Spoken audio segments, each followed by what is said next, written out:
क्या होगा जब एक शिकारी अपने ही परिवार के खिलाफ खड़ा हो जाए? जब शक्ति, परिवार और खून का खेल शुरू हो तो एक्शन और ड्रामा का स्तर कुछ और ही हो जाता है। इस कहानी में एक बेटे को अपने पिता के द्वारा दिए गए खतरनाक रास्ते पे चलने का फैसला करना है। क्या वो अपने शिकारी को खत्म कर पाएगा या फिर एक और शिकारी उसकी राह में आकर उसे खुद ही शिकार बना देगा? नमस्कार दोस्तों, स्वागत है आपका सिनेमैटिक नोवा में। चलिए कहानी की शुरुआत करते हैं। कहानी की शुरुआत रूस के एक वैन से होती है जो फ्यूल भरवाने के लिए एक गैस स्टेशन पर रुकती है। इस दौरान कुछ कैदियों को वॉशरूम जाने की परमिशन दी जाती है, लेकिन जब ऑफिसर चेक करता है तो उन्हें उनमें से एक कैदी कम दिखाई देता है। जल्दी से खोजने पर वो कैदी वॉशरूम के बैक साइड में छुपा हुआ मिल जाता है और वो कैदी कहानी का हीरो होता है जिसका नाम क्रेवन है। इसके बाद सभी कैदियों को वापस जेल में ले जाकर उसके सेल में बंद कर दिया जाता है। अगले दिन जब क्रेवन जेल में एक्सरसाइज कर रहा होता है तो कुछ कैदी उसे परेशान करने लगते हैं। क्रेवन अपना दमदार रूप दिखाकर उन्हें अच्छे से सजा देता है। मारपीट के कारण क्रेवन को जेल के टेरिटरी मैनेजर साइमन के पास पेश किया जाता है। साइमन उसे कहता है कि ये जेल उसे सुधार देगी, लेकिन तभी क्रेवन को जेल की जमीन पर एक शेर की खाल दिखाई देती है जिसे मारकर उसकी चमड़ी निकाल कर कालीन बनाया गया था। ये देख के क्रेवन गुस्से से बढ़ जाता है और साइमन से कहता है कि बेजुबान जानवरों का शिकार करना तुम्हें शोभा नहीं देता। कहीं ऐसा ना हो कि कोई शिकारी तुम्हारे ऊपर हमला कर दे। साइमन गुस्से में आ जाता है, लेकिन इससे पहले कि वो कुछ कर पाता, क्रेवन शेर के दांत से उस पर हमला करके मार देता है। फिर बड़ी फुर्ती से ऑफिसर से बचते बचाते छत पर चढ़ जाता है। ना तो कोई गोली उसे चोट पहुंचा पाती है और ना ही सैनिक उसे रोक पाते हैं। बड़ी तेजी से क्रेवन जेल की दीवार से पार करके भाग जाता है। इसके बाद उसका एक दोस्त उसकी मदद के लिए हवाई जहाज लेकर आता है और क्रेवन पुलिस की गिरफ्तार से बाहर निकल जाता है। अंत में खुलासा होता है कि क्रेवन जेल में कैदी बनकर आया था और साइमन को मारने के बाद उसका मकसद पूरा हो गया है। इसके बाद कहानी का दृश्य अतीत में चला जाता है। 12 साल पहले हम क्रेवन और उसके छोटे भाई दिमित्री को देखते हैं। उनके पिता निकोलाई उन्हें स्कूल से लेने आते हैं और फिर लंदन के सीधे न्यूयॉर्क लेके जाने के लिए निकल पड़ते हैं। रास्ते में निकोलाई अपने बच्चों को दुखद समाचार बताता है कि उसकी माँ भी इस दुनिया में नहीं रही। दरअसल काफी समय से क्रेवन की माँ मानसिक स्थिति से स्थिर नहीं थी और इस कारण से उसकी माँ की मृत्यु हो गई। इसके बाद क्रेवन कहता है कि अगर आप अपने बिजनेस से ज्यादा अपने परिवार को ध्यान देते तो ये सब नहीं होता। ये सुनकर निकोलाई जवाब देता है कि मौत को कोई नहीं रोक सकता। हमें यहाँ पता चलता है कि निकोलाई एक बहुत ही कामयाब शिकारी है और आज वो अपने बच्चों को शिकार पर ले जा रहा है। इसके बाद कहानी एक लड़की क्लिपोई पर शिफ्ट होती है। क्लिप की नानी एक टैरो कार्ड रीडर थी और क्लिप भी अपनी नानी की तरह बनना चाहती थी। क्लिप की नानी उसे एक पुराना नुस्खा देती है जो पीढ़ी दर पीढ़ी चलता आ रहा था। ये नुस्खा किसी भी गहरे जख्म को भर सकता था और इसमें इंसान को बचाने की भी शक्ति थी। अब हम फिर से निकोलाई को देखते हैं जो 1000 शेर का शिकार करने के लिए अपने बच्चों को लेकर जंगल आया था, लेकिन शेर न मिलने के कारण वो एक हिरन को मार देता है। रात को ये लोग टेंट में रात बिताते हैं और डिमित्री केविन की मिमिक्री करके उसे हंसी में डाल देता है। डिमित्री के पास ये खास पावर होती है कि वो किसी की भी आवाज निकाल सकता है। अगले दिन निकोलाई के पास एलेक्स नाम का एक शिकारी आता है और कहता है कि मैं आपको काफी समय से जानता हूँ और आपके साथ पार्टनरशिप करना चाहता हूँ, लेकिन निकोलाई इस शिकारी का अपमान करता है और उसे पार्टनरशिप का प्रस्ताव ठुकरा देता है। एलेक्स गुस्से में वहाँ से चला जाता है। इसी बीच क्रेवन और डिमित्री शिकार की खोज में काफी दूर निकल जाते हैं। कुछ ही देर में उसके सामने एक खतरनाक और शक्तिशाली शेर आके खड़ा हो जाता है।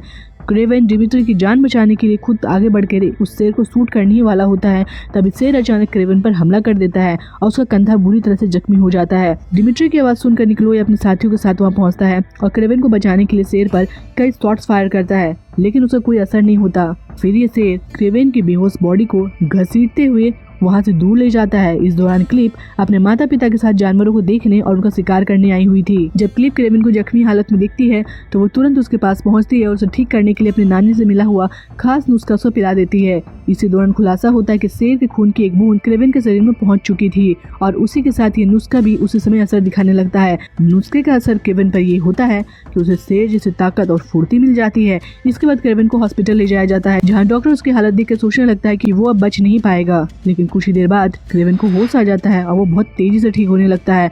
निकोलाई क्रेवन को लेकर अपने घर आ जाता है और दीवार पर उसे शेर का सिर दिखाता है जिसने क्रेवन को नुकसान पहुंचाया था।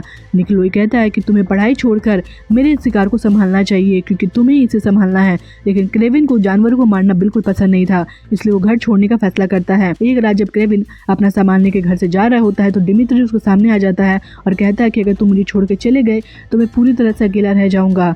मम्मी भी हमसे दूर हो गई है और पापा ना तो मुझसे प्यार करते हैं और ना मेरी इज्जत करते हैं, तुम ही मेरे सबसे करीब हो। ये सुनने के बाद भी क्रेवन अपना फैसला नहीं बदलता और दिमित्री को समझाते हुए कहता है कि अगर मैं यहाँ से नहीं गया तो पापा मुझे अपनी तरह शिकारी बना देंगे। ये कहकर क्रेवन वहाँ से चला जाता है और पानी की जहाज पर सवार होकर रूस की तरफ निकल जाता है। रास्ते में केविन के सामने कई बैल आ जाते हैं जो तेजी से उसकी तरफ बढ़ रहे होते हैं, लेकिन एक बैल क्रेविन को बचाने के लिए उसके सामने दीवार बनकर खड़ा हो जाता है, क्योंकि इस बैल को क्रेविन एक राजा की तरह नजर आता है, क्योंकि ये बैल क्रेविन की मदद करता है और उसे सुरक्षित बचाता है। इसके बाद क्रेविन उसी घर में लौटता है जहाँ वो अपनी माँ दिमित्री के साथ पहले ही बहुत अच्छा समय बिता चुका था। ये घर वो जगह थी जहाँ उसकी माँ अपने दोनों बच्चों के साथ आनंदित होती थी। क्रेविन ने अपनी माँ और दिमित्री के साथ वहाँ बहुत ही अच्छे पल बिताए हुए होते हैं और अब वो वहीं रहने का फैसला करता है। रात को जब क्रेविन को भूख लगती है तो वो शिकार करने के लिए बाहर निकलता है। इस दौरान हमें क्रेविन की असली ताकत दिखाई जाती है। वो बिल्कुल शेर की तरह बर्ताव करता है, दौड़ता है, भागता है और पूरी फुर्ती से शिकार करता है। हर चीज अब शेर जैसी हो गई थी और ये सब शेर के खून और नुस्खे का असर था। इसी बीच क्रेविन को गोली चलने की आवाज सुनाई देती है। वो तुरंत एक पेड़ पर चढ़ के देखता है कि कुछ शिकारी बेरहमी से बायंस को शूट कर रहे हैं। ये देख के क्रेविन जल्दी से बायंस को बचाने के लिए वहाँ पहुँचता है, लेकिन तब तक उन शिकारियों ने काफी सारे बायंस को मार दिए थे और उनका सिंग काट कर ले गए थे। क्रेविन इन दोनों शिकारियों को वहाँ से जाने के लिए कहता है, लेकिन वे जाने की बजाय हंसने लगते हैं। फिर क्रेविन दोनों शिकारियों को मार डालता है। अब कहानी फिर से वर्तमान में शिफ्ट हो जाती है, जहाँ क्रेविन उसे जंगल वाले घर में वापस ले आया था। यहाँ रहते हुए क्रेविन को करीब 12 साल हो चुके थे। जंगल और जंगली जानवर अब उनका परिवार बन चुका था, लेकिन तभी उसे किसी शिकारी की आवाज सुनाई देती है और वो फिर से जानवरों को बचाने के लिए निकल पड़ता है। क्रेविन देखता है कि कुछ शिकारी बायंस का सिंग काट कर ले जा रहे हैं। वो उन्हें रोकने की कोशिश करता है, लेकिन वो गाड़ी स्टार्ट करके आगे बढ़ जाते हैं। लेकिन क्रेविन भी वहाँ रुकने वाला नहीं था। वो बड़ी फुर्ती से गाड़ी के पास पहुँचता है और एक एक करके सभी शिकारियों पर हमला करता है। क्रेविन इन शिकारियों को बेरहमी से मार डालता है और कुछ ही मिनटों में उन्हें मौत की नींद सुला देता है। लेकिन चुपके से एक शिकारी वहाँ से निकलकर अपने ठिकाने पर पहुंच जाता है, जहाँ पहले से क्रेविन उसका इंतजार कर रहा था। क्रेविन उससे कहता है कि तेरे ग्रुप में तेरी कोई इज्जत नहीं है, बल्कि तेरे बॉस ने तेरा नाम इस नोटबुक में भी नहीं लिखा है। लेकिन तभी क्रेविन को इस किताब में उस आदमी का नाम दिखाई देता है जो उसे एक हंटर के रूप में पेश कर रहा था, इसलिए क्रेविन उसे तुरंत मार डालता है। अब सभी हंटर क्रेविन का मकसद बन चुका था, जिसे क्रेविन जल्द से जल्द मार कर जानवरों को बचाना चाहता था। इसी बीच हमें क्लैप्सो दिखाई देती है, जिसकी माँ की आज मृत्यु हो गई थी। अपनी माँ को खोने के बाद क्लैप्सो काफी दुखी होती है। तभी क्रेविन क्लैप्सो से मिलने आता है और उसे वो कार्ड और वही कांच की बोतल देता है, साथ ही उस हादसे की याद भी दिलाता है जब क्लैप्सो ने क्रेविन की जान बचाई थी। तो क्रेविन को जिंदा देखकर वो बहुत खुश होती है। यही क्लैप्सो को ये बात भी पता चलता है कि क्रेविन के पास जंगली शिकारियों की एक पूरी लिस्ट तैयार है। वे वही शिकारी थे जो जानवरों का शिकार करके उसके नाखून, सींग और खाल को बेचकर अच्छा पैसा कमा रहे थे। क्लैप्सो भी जानवरों को बचाने के लिए क्रेविन के मिशन में शामिल हो जाती है। अब वो दोनों मिलकर शिकारियों को खत्म करने वाले होते हैं। इसके बाद हमें मुख्य विलन दिखाया जाता है, जो अपने आदमी से सुनता है कि क्रेविन नाम का एक आदमी हम जैसे शिकारियों को मौत के घाट उतार रहा है। अगर हमने उसे नहीं रोका तो वो सबको मार डालेगा। ये सुनकर वो एक पुरानी से गैंग के पास जाता है और कहता है कि क्रेविन ने तुम्हारे बॉस को मार दिया है, इसलिए मैं तुम्हारे बिजनेस को टेक ओवर करना चाहता हूँ। हालांकि इस बात से कुछ लोग सहमत नहीं होते, जबकि कुछ लोग उसके पार्टनर बनने के लिए तैयार हो जाते हैं। जो लोग सहमत नहीं होते उन्हें मारने के लिए एलेक्सी अपने असली रूप में आ जाता है। दरअसल एलेक्सी के शरीर में कुछ बायोकेमिकल ट्यूब लगी हुई थी, जिसकी मदद से वो इंसान के रूप में रहता था। लेकिन जैसे ही ये ट्यूब बाहर निकलती है, एलेक्सी राइनो में बदल जाता है। इसका खूंखार रूप देखकर सभी लोग डर जाते हैं और उसकी डील को स्वीकार कर लेते हैं। अब हम डिमिट्री को देखते हैं, जिसका जन्मदिन के लिए पार्टी रखी हुई थी। डिमिट्री गाना गा रहा होता है, लेकिन तभी कुछ गुंडे वहां हमला कर देते हैं। डिमिट्री इन गुंडों का सामना करने के बजाय एक टेबल के नीचे छुप जाता है। ये देखकर निकोलॉय डिमिट्री पर बहुत गुस्सा हो जाता है। निकोलॉय कहता है कि तुम अपनी हिफाजत नहीं कर सकते तो तुम मेरी भलाई क्या कर पाओगे। इस बार भी डिमिट्री निकोलॉय की नजरों में गिर जाता है। वहीं दूसरी तरफ हम रूसी जेल को देखते हैं, जहाँ क्रेविन ने साइमन को मारा था। यहाँ एक और गुंडा आता है जिसके पास हिप्नोटाइज करने की शक्ति होती है। इस शक्ति की मदद से वो किसी को भी रोककर उसे मारने की ताकत रखता है। इस गुंडे का असली मकसद क्रेविन को मारना था। इस बीच क्रेविन जंगल से न्यूयॉर्क अपने भाई डिमिट्री को जन्मदिन की शुभकामनाएं देने के लिए आता है। डिमिट्री क्रेविन को देखकर बहुत ही खुश होता है और दोनों भाई ढेर सारी बातें करते हैं। इसके बाद निकोलॉय भी वहाँ आ जाता है और क्रेविन से कहता है कि मेरा बिजनेस बहुत बड़ा है, इसे तुम्हें संभालना ही होगा, इसलिए तुम मेरे साथ मेरे बिजनेस में शामिल हो जाओ। लेकिन क्रेविन मना कर देता है। इसके बाद तीनों मिलकर पार्टी करते हैं और खूब सारी मस्ती करते हैं। डिमिट्री कुछ ज्यादा ही शराब पी लेता है, इसलिए क्रेविन उसे उसके कमरे में छोड़ने के लिए जाता है। लेकिन अगले सुबह जब क्रेविन डिमिट्री से मिलने जाता है तो उसे पता चलता है कि कुछ गुंडों ने उसे अगवा कर लिया है। क्रेविन तुरंत उस गाड़ी का पीछा करता है और यहाँ हमें उसकी असली ताकत देखने को मिलती है। क्रेविन शेर की तरह तेज रफ्तार से अपने शिकार के पीछे भागता है, न्यूयॉर्क की ऊंची ऊंची इमारतों से कूदता है। अब बस गाड़ी तक पहुंचने ही वाला होता है कि इतने में गुंडे हेलीकॉप्टर से उड़कर वहां से निकल जाते हैं। इसके बाद क्रेविन क्लैप्सो से मदद मांगने जाता है और बताता है कि डिमिट्री को अगवा करने वाला तुर्किश के सिगरेट पी रहा था, यानी वो तुर्किश था। ये सुनकर क्लैप्सो भी मदद करने के लिए तैयार हो जाती है। क्रेवन अपने भाई को बचाने के लिए अपने पिता निकोलॉय के पास जाता है और बताता है कि डिमिट्री को छोड़ने की कीमत $20 मिलियन बताई गई है। वो उससे कहता है कि आप मुझे इतने पैसे दे दीजिए, लेकिन निकोलॉय पैसे देने से मना कर देता है क्योंकि उसका मानना था कि अगर उसने पैसे दे दिए तो दुश्मन की नजर में कमजोर हो जाएगा, जो वो नहीं चाहता था। हालांकि किडनैपर्स ने डिमिट्री की उंगली काट कर भेजी थी ताकि निकोलॉय डर जाए, लेकिन फिर भी वो पैसे नहीं देता। क्रेवन गुस्से में वहां से चला जाता है और क्लिप्सो के साथ मिलकर एक ऐसे शख्स के पास जाता है जो तुर्किश आदमी की लोकेशन जानता था। बिना डर के क्रेवन वहां पहुंच जाता है और एक एक करके कई आदमी को मार डालता है। कई लड़ाई के बाद आखिरकार क्रेवन को तुर्किश आदमी मिल जाता है। क्रेवन उससे पूछता है कि मेरा भाई कहाँ है। ये आदमी बताता है कि डिमिट्री अलेक्सी के पास है, अगर तुमने उसे जल्दी नहीं बचाया तो अलेक्सी उसे मार डालेगा। इसके बाद हम अलेक्सी को देखते हैं जो डिमिट्री से एक बड़ी नरमी से पेश आता है और कहता है, मैं जानता हूँ कि तुम्हारे पिता तुम्हारी इज्जत नहीं करते, वैसे भी मैं तुम्हारे पिता और भाई को मारने वाला हूँ, इससे अच्छा है कि तुम मेरे साथ हाथ मिला लो। अलेक्सी डिमिट्री से कहता है कि मैं तुम्हें ऐसी ताकत दूंगा जिसकी तुम्हें हमेशा से तमन्ना रही है। ताकत का नाम सुनकर डिमिट्री शांत हो जाता है। वहीं दूसरी तरफ हम क्रेवन को देखते हैं जो मुख्य विलेन अलेक्सी को मारने की पूरी तैयारी कर रहा होता है। क्लैप्सी भी उसके साथ उसके घर में मौजूद होती है और एक बटन दबाते ही उसके सामने कई अजीब और खतरनाक हथियार आ जाते हैं जिन्हें क्रेवन ने अपने जानवर दोस्तों के साथ मिलकर तैयार किया था। क्लैप्सी इन हथियारों को देखकर बहुत ही हैरान हो जाती है और फिर एक धनुष्मान को देखकर कहती है, इसे तो मैं बड़ी ही आसानी से चला सकती हूँ। ये सुनकर क्रेवन हंसने लगता है और मजाक में कहता है, जब जंग हो तो तुम साइड में ही रहना, क्योंकि उनका मुकाबला करना तुम्हारे बस की बात नहीं है। इसी बीच डिमिट्री अलेक्सी से पूछने पर क्रेवन की सीक्रेट लोकेशन को बता देता है।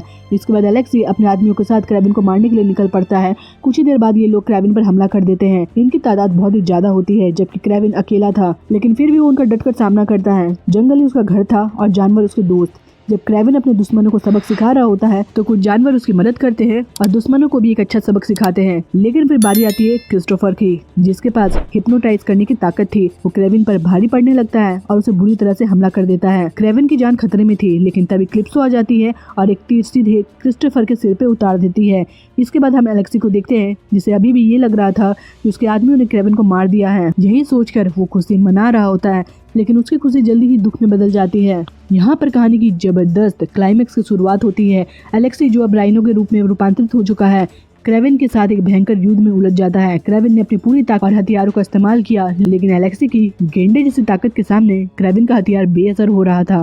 फिर भी क्रेवन हार नहीं मानता और लगातार अलेक्सी को हराने की कोशिश करता है, लेकिन फिर अलेक्सी ने एक मौका पाकर क्रेवन को पूरी तरह से कुचलने की योजना बनाई। इस दौरान क्रेवन ने अपने शेर जैसी फुर्ती का इस्तेमाल करके अलेक्सी की कमजोर जगह पर हमला किया, जहां अलेक्सी बायोकेमिकल ट्यूब लगाता था। इस हमले ने अलेक्सी की ताकत को कुछ हद तक कम किया, लेकिन वो पूरी तरह से हारने वाला नहीं था। फिर क्रेवन ने भैंसों के समूह को बुलाया और वे अलेक्सी पर जोरदार हमला करते हैं, जिससे अलेक्सी की हड्डियां चूर चूर हो जाती है और वो वहीं मर जाता है। मरते वक्त अलेक्सी क्रेवन से कहता है कि वो नहीं जानता कि इस पूरे खेल का मास्टरमाइंड कौन है, जो कहानी में एक और ट्विस्ट दिखाता है। इसके बाद डिमिट्री अपने पिता निकोलॉय के खिलाफ फैसला करता है और अपने हाथ में गन लेकर निकोलॉय को मारने की सोचता है, लेकिन क्रेवन उसे रोकता है। वो जानता था कि निकोलॉय ने अपनी जिंदगी में बहुत सारे शिकार किए थे, लेकिन फिर भी वो उसे खुद से नहीं मारने का फैसला करता है। क्रेवन के पास इस सिचुएशन को खत्म करने का विकल्प था, लेकिन वो अपने पिता को नहीं मारना चाहता था। इसके बजाय वो एक भालू को छोड़ देता है जो निकोलॉय को बुरी तरह से मार डालता है। कहानी 1 साल बाद के समय में आगे बढ़ती है, जहाँ अब सब कुछ ठीक हो चुका है और क्रेवन ने अपनी यात्रा पूरी कर ली है। यहाँ कहानी में एक और महत्वपूर्ण मोड़ आता है जब डिमिट्री अपने पिता के द्वारा शुरू किए गए शिकार के खेल को आगे बढ़ाने का फैसला करता है। ये क्रेवन के लिए एक बहुत बड़ा झटका होता है, क्योंकि उसने अपने भाई को शिकार की दुनिया से बाहर रखने की पूरी कोशिश की थी, लेकिन डिमिट्री, जिसने अब अलेक्सी से रूप बदलने की शक्ति प्राप्त की थी, क्रेवन के खिलाफ अपनी ताकत का इस्तेमाल करता है।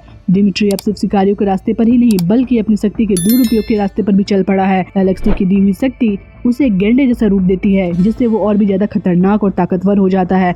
अब डिमिट्री पूरी तरह से बदल चुका है और वो क्रेवन से कहता है कि वो उसके रास्ते में ना आए। यहाँ क्रेवन और डिमिट्री के बीच भाई भाई की जंग और भी तीव्र हो जाती है और डिमिट्री के रूप में बदलने की शक्ति ने उसे एक नए स्तर पर पहुंचा दिया है। क्रेवन के लिए निर्णय करना बहुत ही कठिन हो जाता है कि वो अपने भाई को रोकने के लिए क्या कदम उठाए। निकोलॉय का छोड़ा हुआ संदेश क्रेवन के लिए एक चेतावनी बनकर आता है कि शिकारी कभी अपना शिकार नहीं भूलता और अब उसकी असली चुनौती डिमिट्री है। ये गहरी और भावनात्मक लड़ाई का आरंभ है जो भाई भाई के बीच होगी और दर्शकों को ये एहसास होता है कि संघर्ष अब एक नए स्तर तक पहुंच चुका है। यह फिल्म इस एक नए अध्याय के साथ खत्म होती है, जहां एक तरफ क्रेवन अपने भाई को रोकने के लिए तैयार है और दूसरी तरफ डिमिट्री अब अपने नए रूप और शक्तियों के साथ क्रेवन के खिलाफ खड़ा है। ये कहानी इस टकराव के साथ खत्म होती है, जो आगे चलकर और भी दिलचस्प मोड़ ले सकती है। तो दोस्तों, अगर आपको ये कहानी बहुत पसंद आई है तो चैनल को सब्सक्राइब जरूर करें और कमेंट में जरूर बताएं कि आपको कौन सा पार्ट सबसे अच्छा लगा। वीडियो को दोस्तों के साथ शेयर करना ना भूलें और अगले वीडियो के लिए नीचे क्लिक करें। तब तक के लिए आप खुश रहिए और मुस्कुराते रहिए।